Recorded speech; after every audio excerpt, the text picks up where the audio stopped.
লক্ষ্মীপুরের কমলনগরের মেঘনা নদী ভাঙনে সর্বস্ব হারানো এক অসহায় পরিবার এখন চরম বিপাকে। অভিযোগ উঠেছে 23 বছর আগে ক্রয় করা জমি দখল করে নিয়েছে স্থানীয় এক প্রভাবশালী চক্র।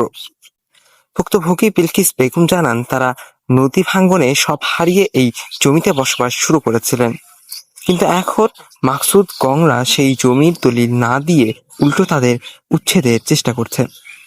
গত 19 মে ভেকু দিয়ে বসত ভিটার মাটি কেটে চলাচলের পথ বন্ধ করে দেওয়া হয় এবং প্রাণনাশের হুমকিও দেওয়া হয় বলে অভিযোগ।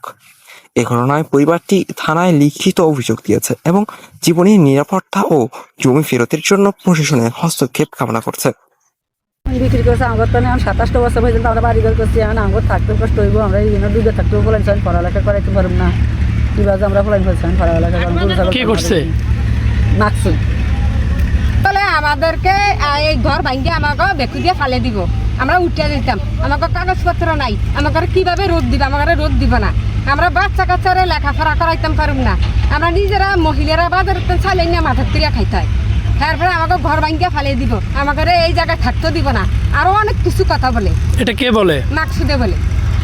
দালাল থেকে দালালে ধরা দেয় না যায় এখন আমাকে রমজানে 3 বার করে নিচে দলিল করছে, আমরা রোজা লিখে গেছি।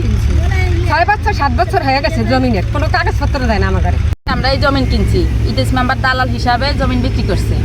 এখন দালালের থেকে কেনার পরে দালালে কোনো 6-7 বছর হয়ে গেছে কোনো দলিল দেয় না। মালিক আইসা এটা হুমকি দেয়, বাড়ি কারান দিয়ে হালাই দিব। তারপরে এখন আমাদের রাস্তা বন্ধ করে দিচ্ছে, আমরা ছেলে মেয়ে কীভাবে পড়াবো? এই যে সামনে বর্ষাকাল এমনি তো পানি থাকে, যদি আরও রাস্তা ব্লক করে তাহলে কেমনে ফলাফাইন আসা যাওয়া করবো, কেমনে পড়ালেখা করবো? আমরা এই রাস্তা দেন চাই, আর আমাদের বাড়ির দলিল চাই। আমরা Abdul Zakaria, desk news, checkpost.